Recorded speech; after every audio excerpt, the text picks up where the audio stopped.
Hey, good morning. We are meeting with Mr. Joey Cox this morning. He's got some really good stories to tell, and he's been around this area for a long time, in and out. He lived in Little Rock for a while, but we'll let him talk about that. How you doing, Joey? Very well, thank you. Good, good. We were just talking about that you went to school at Lone Holly, right? Right. Okay. And at 5, you started school. And, Well, there were no preschools or anything like that. At 5, when you was 5, you could start school, and you started in the first grade. And Lone Holly, the one teacher in 8 grades in the same room. wow. She taught, and she Miss Kitty Mae Glasgow, and she taught 8 grades. One at a time, she would sit in, teach the 5-year-old or first graders, and she would give them their assignments when she's finished, and then she would shift to the second grade, do the same thing all the way through the 8th, and whatever grade she was teaching at the time, all the rest of the kids, even the small, and there's some people in there put after World War II, they were probably 30-year-old. You know, Really? in 8th grade, yeah. Wow. And but anyway, whatever grade she was teaching at the time, you didn't hear a peep out of the rest of them. It's not like it is now. They wasn't up running up and down, sharpening pencils or going to the restroom or. Yeah, I wondered what the rest of them were doing while she was teaching Well, like the 5th grade. the restroom was outside. Oh, okay. It was, Yeah, yeah. Wow. it was probably a 6-holder outside. 6-holder. Yeah. 2 of them. Yeah, there were girls 2 and of boys. them. Yeah. Well, that's I had not heard that story. I mean, I'd always wondered how they handled so many classes in one room. So then you were telling me that you left from there. Did you move to Leonard? You say? Well, no, probably when I left there, of course, that was during the time of split season, Split term. Yeah, and you was out in the spring to plant the crops, and you was, after that, you'd back in school in probably a month or 2 months, and then you was out again to gather the crops, and Yeah. everybody, of course, everybody had a huge truck patch, the one that ate, and they got the same attention that the cash crops did. Yeah. So otherwise, you didn't eat. That's right. That's exactly right. And so then the schools consolidated, and you were telling me about. Yeah, that was after we'd moved to Blue Cane. Okay. And you said that the first year you came here free, right? Yeah. Well, everything took place during my first year, or second year out here. Well, I know we rode a school bus, and I remember the old man name that drove it. He was crippled. He was lame. He was on a crutch. His last name was Stoker, Mr. Stoker. Mr. Stoker. Yeah. And I remember him most of all because he had a lot of trouble keeping everybody quiet on the bus, They had to be quiet all day long. So. Oh, yeah. Well, they put you off and you walk home. Oh, really? Oh, yeah. Everybody, if you was 10 miles from my house or whatever, they put you off and you walk. Can you imagine doing that today? Oh, yeah. Yeah. I don't know if you knew Wayne Preston or not, but I did, yeah. he threw me and Wayne off. Oh, no. Out there. We went up that highway and then turned south over Simmons Chapel. And about halfway to Wayne's house, I don't know what we were scuffling or too loud or something. And it'd take him a while to throw you off because it took him a while to get out of the driver's seat on his crutch and then throw us off. So, and the old bus had on the back door, under the back door, had a bumper stuck out about that far, where they don't anymore. Well, he threw me and Wayne off, and and we go around the back of the bus, and then when we hear that door shut, we'd hang on to the doorknob or the handle, open the back door, and our feet on that little short bumper, and we'd ride. But he caught on to that pretty quick, and he shut the door and then get back off. Of course, time he got back off, we run under the bus and we hid by then, you know. Yeah. And he couldn't stoop over to find us. So Oh gosh. anyway, Petey, that was older sister, Wayne's older sister. Yeah. And of course, she rode the bus on home, and by the time we got there, by whatever means, at that time, if a car or something come by, a first one come by pick you up, you know, or you're gonna get a ride. Now then they run over you, but anyway, Petey had squealed on us by the time we got there. Sure, yeah. Yeah, and then Mr. Preston would take over. But anyway, it was just things that happened. Yeah, and then you said then but then they put a tuition. You had to start paying tuition. Yeah, $90 what it was. And what year was that? Gosh. That would have been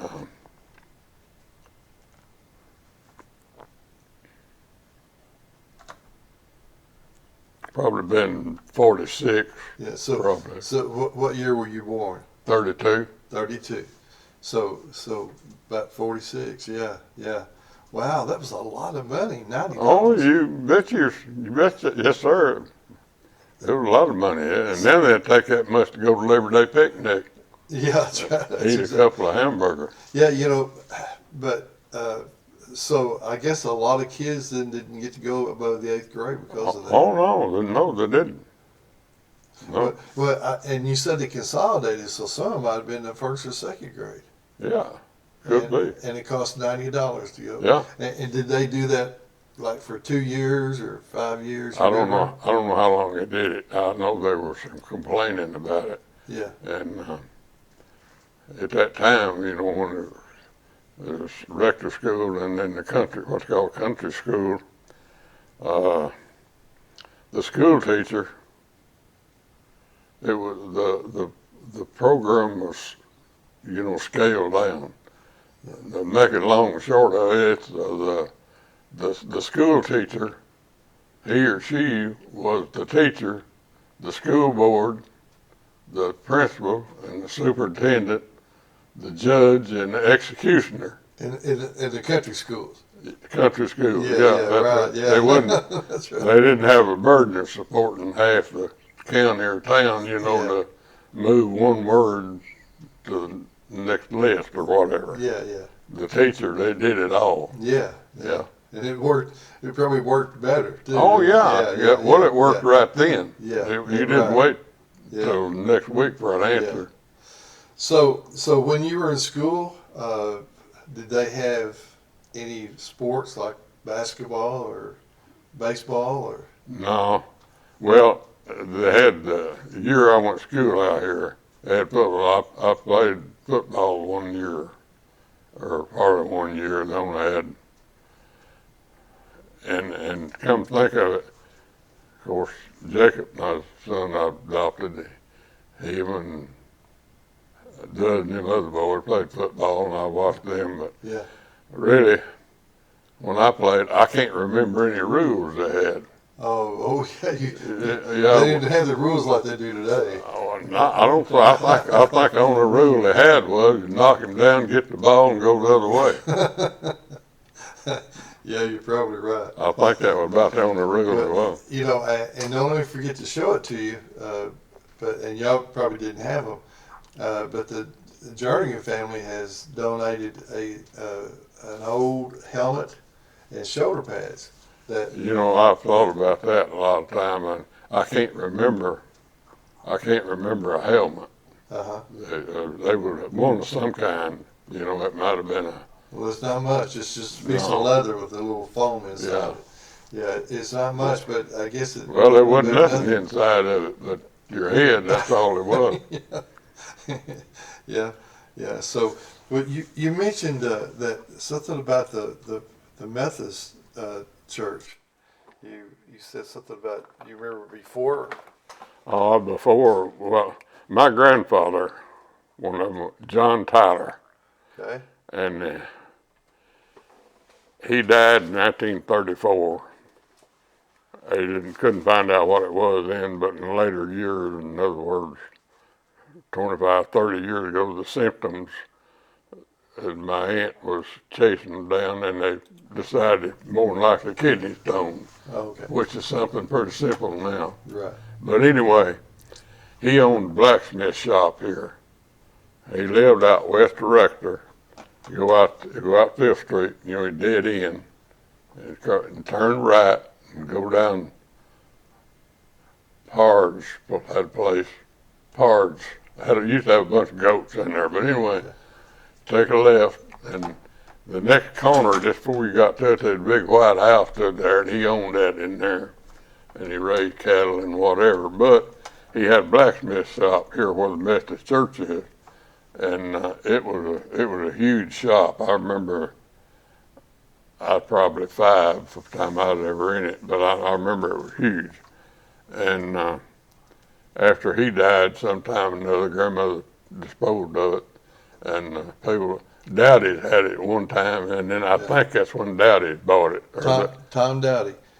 He was like my great grandfather. Is that right? Yeah. Okay. Well, that same shop. Yeah. And I remember when he was in there, but I don't remember because I would go with Grandpa sometime out here at Cox, and he'd have to go to the blacksmith shop because that was the local machine shop, tool and die, Right. Yeah. closest to it. Closer you get to it. Yeah. Yeah, and then I don't know what point that disappeared, but I remember the automotive part. The Chevrolet place was there, Chevrolet dealer one time, and Dodge dealer, and then there was a feed store after that.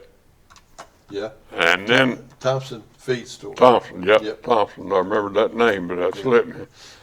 And I think after him there was another feed store sometime or another. Somebody, but anyway, Thompson had a feed store, and we're getting more to agriculture here now. Yeah, I remember that's good. there were four tractor dealers in town. It was of course, Alice Chandler was the latest one. Well, Crockett had Ford. And Tracer's had what they had down Who? there. Tracer, what did they have? Where Glenn Sains is. Oh, okay. Well, they had Jack Hurst. Hurst. He started. Jack had GMC play. He opened it, and he also sold Case tractor. Case, okay. But he might have had one or two. Uh-huh. And George Harden, do you remember George Harden's store? Okay. George Harden sold Molines. Oh, really? I didn't know that. He didn't keep them on hand, but if you wanted one, you go in there and he ordered it. Uh-huh. Shipped to you. Wow. And of course, John L. Crockett, he had Ford tractors eventually, and then there was And you worked for them, right? when I was 14, 14. I got a big time job. I washed cars and fixed flats. My grandfather Cox had moved to town by then, so I'd come out here and stay with him on the weekend and walk out here. 8 or 9 mile. I'd come out here, stay with him, and I'd work for them. Well, I started out work for Joe Landa, washing cars. Then I got Desmond Fisk was working for Crockett. Desmond. French. Yeah, you remember Desmond? Yeah. And Desmond, he was older than me. He'd probably worked there a couple of years, and so I liked Desmond. I'd be around where he was. I'd like to talk to him. But anyway, that led to me getting a job, and so I helped him wash cars. What they sold Fordsons and Ford tractors there. Yeah, well, Now, the Ford, tell me about this one right here. now that tractor there, I was 14, I guess, just about 14. And I go out to, I know exactly the spot where I picked that thing up.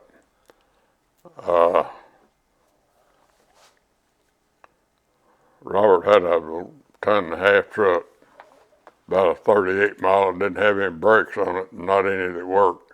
They pulled a trailer out there, and it had a crank winch on it.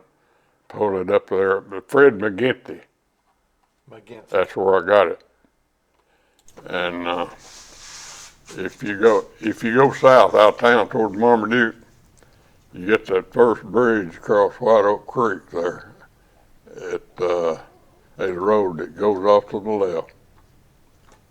And if you go to the end of it, you can't go no further. But anyway, the only house down there is on the right. And it was in that field just before you got to the house, and it was working that day. Really? Yeah, and it was, of course, they boil water all the time, them old Fords. And it was out there working, climbing over clods that looked like it was that tall. And smoke or steam coming out of it. But it was working. Wow. And I loaded it up. Mr. McGinty had bought a new Ford, and it was probably 8 in, come after the 2 in, the 9 in, but I don't know what. But anyway, it looked just alike. You couldn't tell them apart unless you looked at the location of little pieces apart. But it was one of those 8 in type. And I went out and got it, and then it sat down here with the old jail for 30 years. Yeah, forever. Yeah. Yeah, and people, that's where the cow, protected radiator. I believe it's the other side of it, chunk broke out of it, and someone threw that big radiator cap off of it. And I think the steering wheel, I'm not sure. Well, you remember when they built this gym? The gym? Uh-huh. There was another one. I'm going to find it here in a minute, I think. It was the school was behind that, what I see there now. Uh-huh. Well, let's see. I thought I had a picture of the old school.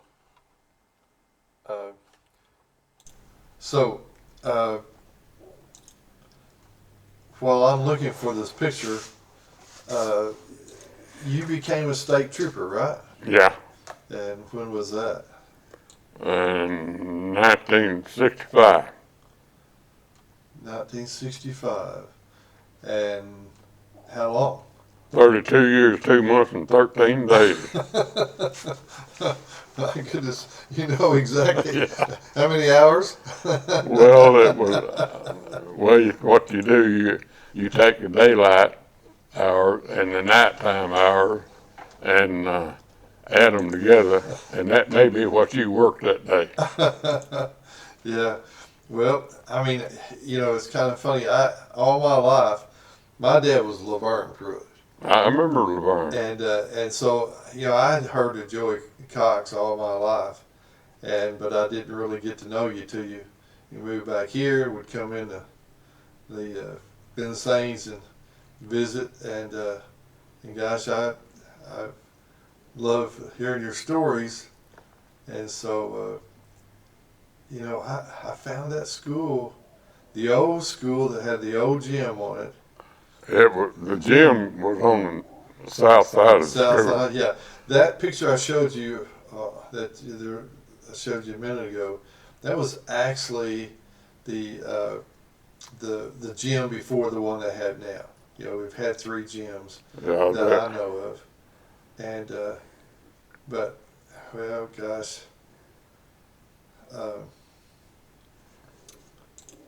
There it is, right there. Yeah, a 2-story. Yeah, that's the school. Yeah, so. And that's the gym you see just past it there on the left. Okay, so they can't see it yet, but they're going to here just in a minute.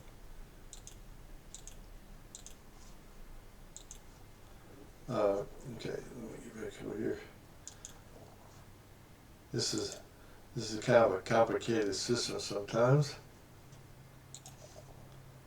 It just takes a lot of preparation, and I missed that picture somehow. So, but we're going to get it. There it is. Now there. See, here's the gym. Over to the left Yeah, is the gym. I had a better picture of that, but I can't find it. And that's the high school. yeah, Yeah. Okay. Now, is that the school you came to, or did yeah, you come that's to the it, grade right. school that was over here? Over here. So I think I missed maybe a year or something, whatever, Uh huh. there Okay. during the short Yeah. plant and lay by Okay. during the crop period. Yeah. Okay. Yeah. There were lots of people. So there's old Mose. Tell me a story about Mose. Well, Mose, now I wouldn't have recognized him there. The first Uh-huh. time I seen him, I think I was probably about 5 year old. And you got to understand, at that age and that time period, you probably didn't get 100 yards away from the house you first, Yeah. you know, tour duty. So I seen Mose, and he was the blackest guy that I ever seen. And he was the neatest guy I ever seen. I was little, and Grandpa brought me to town, and I was kind of afraid. I thought something wrong with him, you know. Yeah. And but then he was older than that picture, a lot older. And he had a big white mustache, and and his hair was just white as cotton. Wow. And he come to town every Saturday, you know. Uh-huh. Yeah. And he came and went wherever he wanted to. Everybody loved Mo. Yeah. Yeah. He was a legend here, wasn't he? Oh yeah, Yeah. yeah. Well, I have a picture. I don't see it here, but it actually I have a picture that a girl gave me that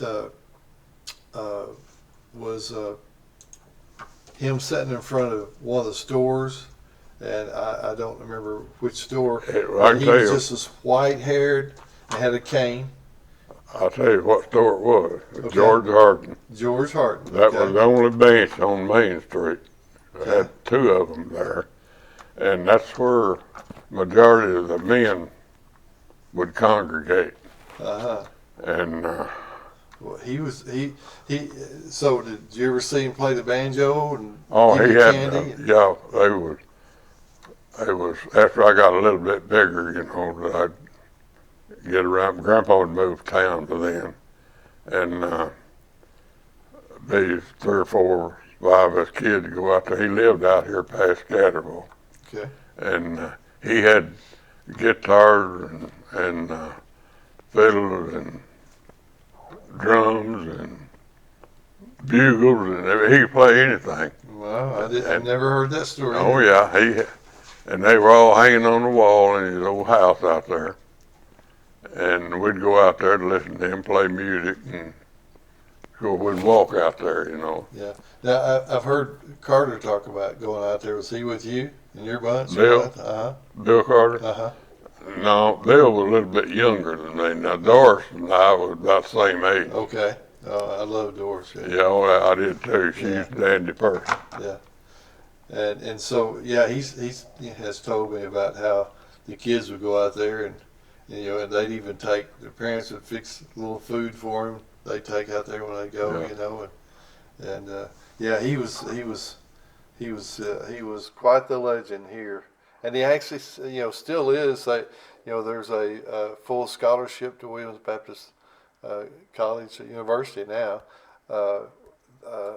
That someone gets I guess every 4 years that someone has done in his memory, and that's a big deal. Yeah, Mo didn't want for nothing around here. If anybody thought he needed something, Yeah. they'd see that he got it. That's the thing. And that was a time like Yeah. if he was out walking somewhere, which would be between here and out there, if a stranger came down that road and saw him, because he was known. I don't know who all knew him. They'd never seen him, but they knew him. Yeah, yeah. They come by in a car, if they saw him, they stopped pick him up because they knew who it was. Yeah, because there was only one. They were, by reputation, they knew who he was. Yeah. Okay. Yeah, he's quite the legend here. Here's another one. Here, this is a depot. What can you tell us about the depot? Well, the depot, what I remember about that, I had an uncle, my mother's brother, lived in St. Louis, and I remember riding a train to St. Louis, me and Mom, and back about 2 or 3 times, and we got on or caught the train to St. Louis in that depot, and of course we got off there. And I also remember that the creamery that Elsall had, they shipping out milk and cream, but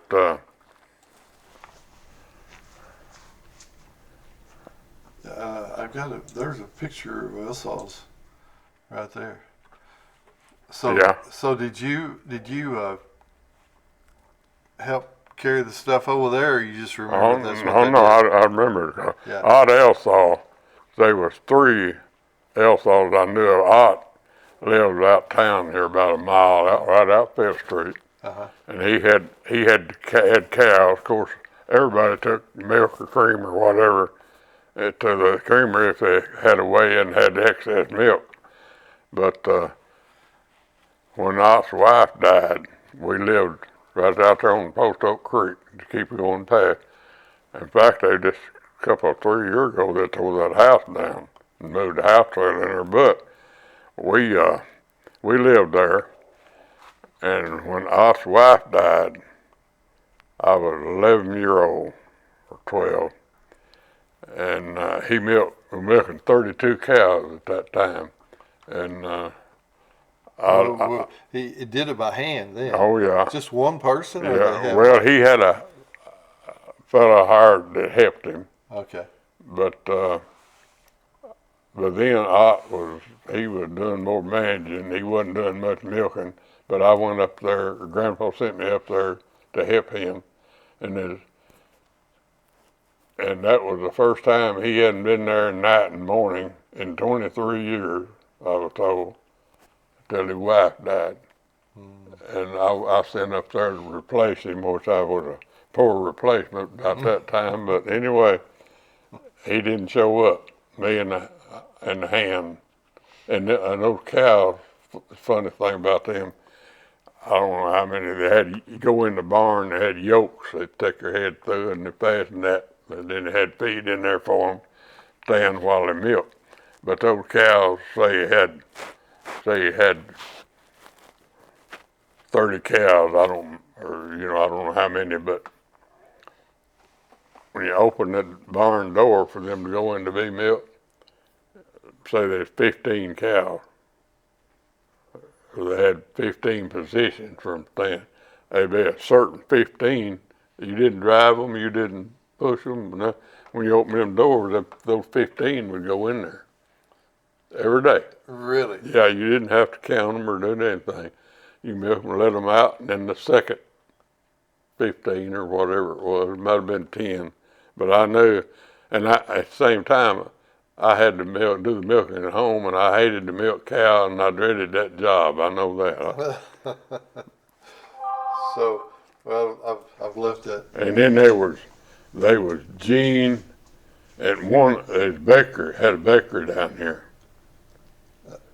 Was that off bakery? May have been one time. Okay, so I don't know. maybe before that. It was the door of the drugstore, downtown drug. If you came out that door, it's south. It was the next door. Yeah, That would have been the bakery. yeah, the name that I'm familiar with, and actually I think it's before my time, but it was off A-L, I know. A-L-F or something. AHLF. Yeah.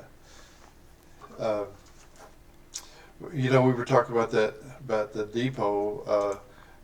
My mother used to catch that train on Sunday night and ride to St. Louis and work all week, and then catch it on the way back on Friday afternoon and spend the weekend here. And I've heard that there were several people did that. You is that? Do you remember that? No, I don't remember that or what. See, the only time I would have been to town during that period was Saturday afternoon if I had 10 cents. It cost 10 cents to go to the movie, so if you didn't have 10 cents, you didn't have any business in town, Yeah, that's right. I've heard of people talking about sodas was a nickel, popcorn was a nickel, and candy bars were a nickel. So for a quarter, you could go in and. Well, I remember when the nickel candy bar increased in price. You know how they did it? Made it smaller? No, what they did, this was the first I ever knew about packaging, and what they did, of course, 3 candy bars, Milky Way or whatever, would cost you 15 cents. All right. But they couldn't ask that much money for one. It was just too high. So what they did, they took 3 bars and put it inside of one package, and it was 25 cents. You had to buy 3 to get that saving, Mm-hmm. Yeah. It was. Well, and I've heard the same story about donuts.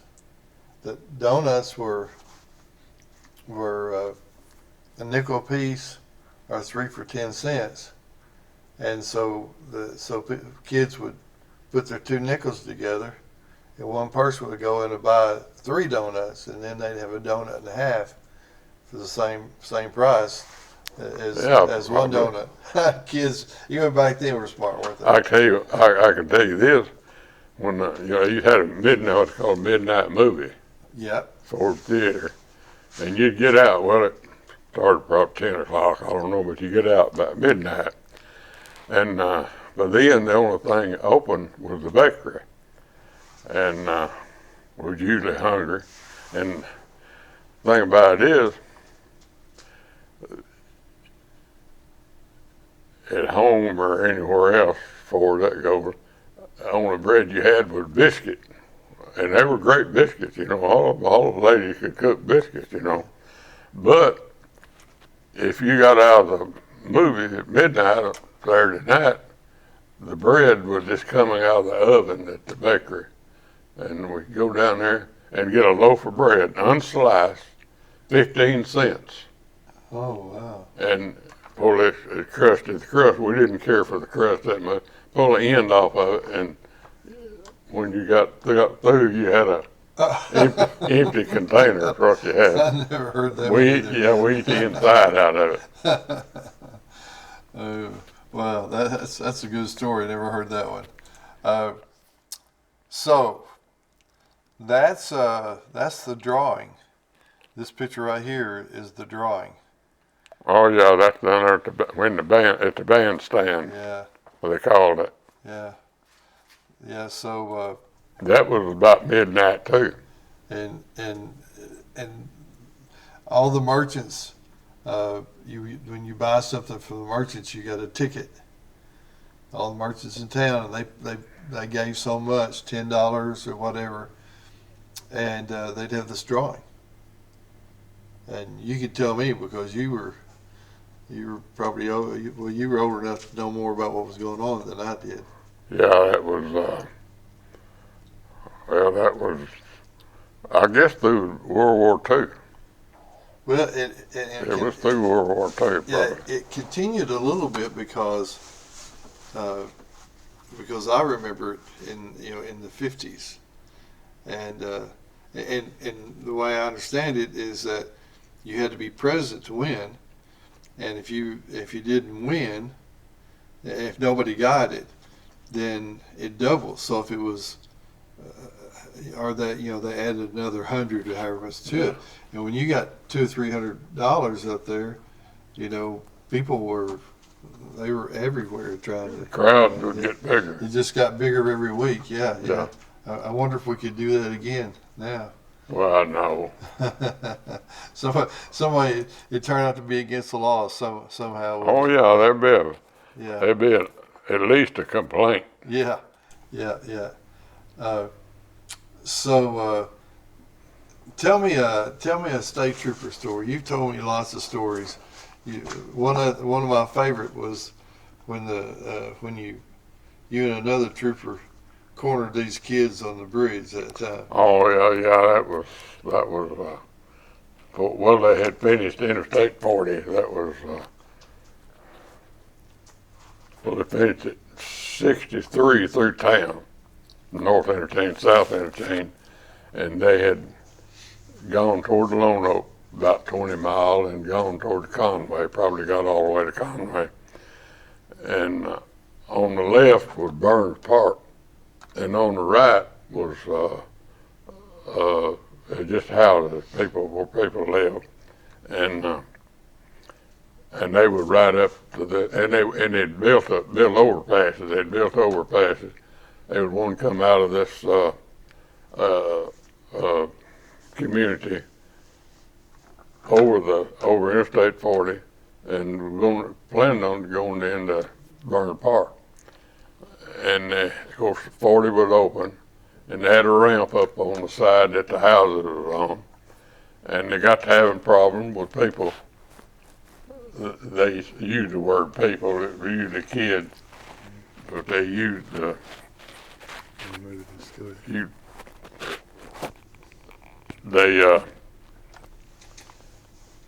you get a call, there's people throwing stuff off or throwing cars on cars, and the thing at the time, they were throwing eggs. That was the thing to throw, Yeah. If an egg hit your windshield, it covered the whole car just about it. So they'd take the paint off, you let it dry. Anyway, they took calls out there, different ones, and of course, if you went out 40, you had to stop, and then you had to get up and get on that overpass some way. But anyway, got a call one night, and Sam Garrett and I we were on East Broadway in North Little Rock, just off of the Interstate 30. And I got a call, somebody throwing eggs off of the overpass out there. And if one woman got hit, she's still out there, of course. That ended up, it scared her, and she couldn't see where she was going, but she got stopped anyway, didn't hit anything. So we was parked at Shell Station, and I took the call, and Sam said, I'll get in your car and go with you. I said, okay. So he normally works south side of the river, but he was on the north side at that time. Anyway, we started out there, and I told him, I said, now Sam, what's the problem with Ben? I said, when you get there this time, we're going to, and I think it's kids, we're going to, be running fast. They can still get stopped right that overpass.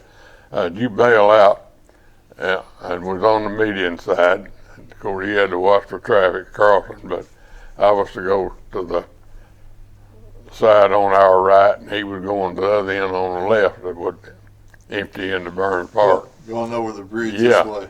Yeah. So we did, and had a little old night ticket. It made a boat out.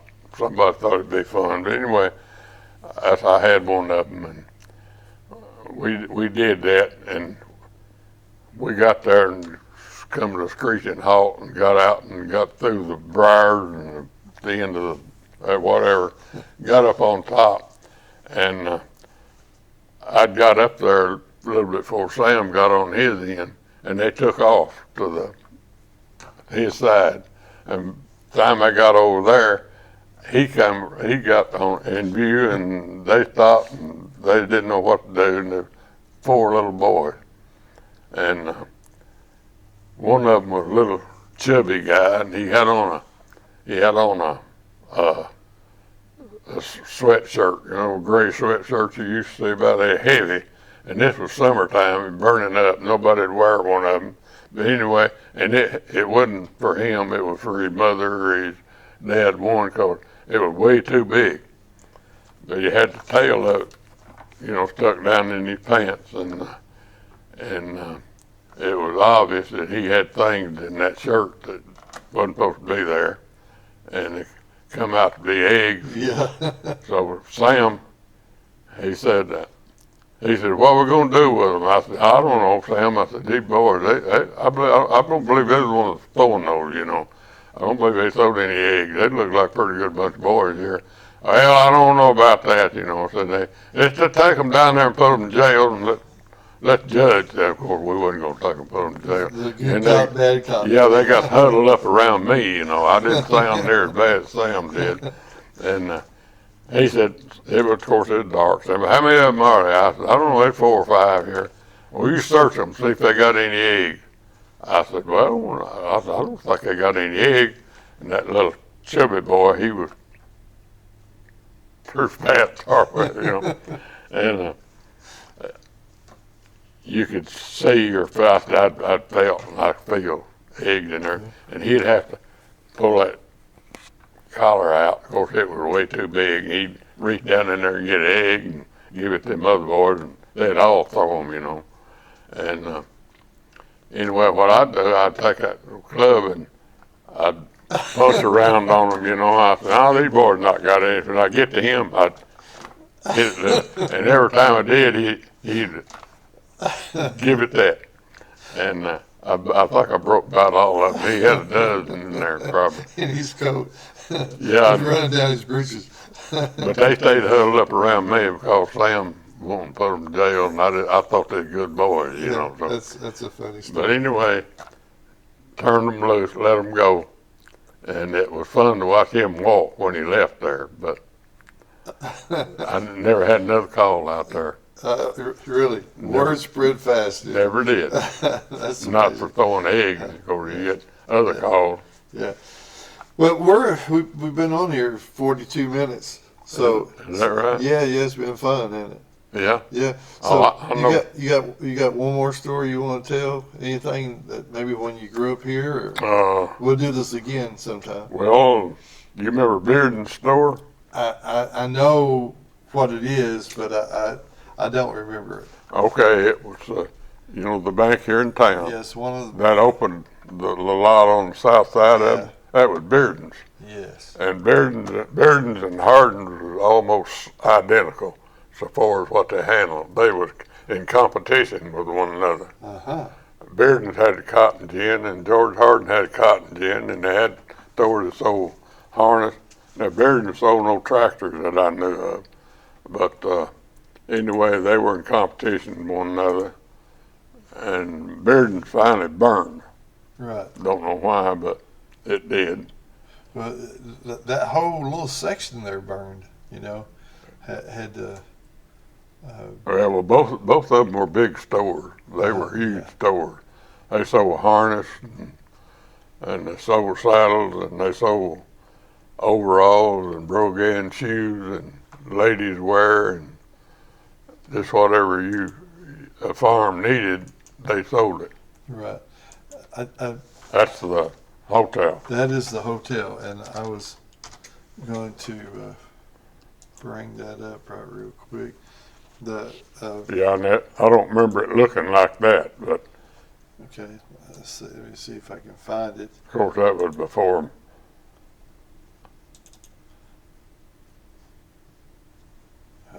I don't know that they even rented rooms in that building at that time. Yeah, that's the hotel. Because I don't remember the upper deck there with the banisters or railings around it. Uh-huh. Yeah, that's going to be the early days, because, see, that's the old Baptist church back there, behind it. That's a what? The old Baptist church before they built the new one. That's back behind it. That's what it says. It says this picture was made in 1906. So we'll you know what we'll do, we're gonna stop this right here because we're at 45 minutes and it's hard to get people to watch a 45-minute videos. I usually do 35 minutes, but anytime we get together, we telling stories, we can't stop. So we'll do this again sometime. All right. All right. Well, thanks for coming. All right. We'll Well, do thank this you. again. Happy. All right. Joey Cox.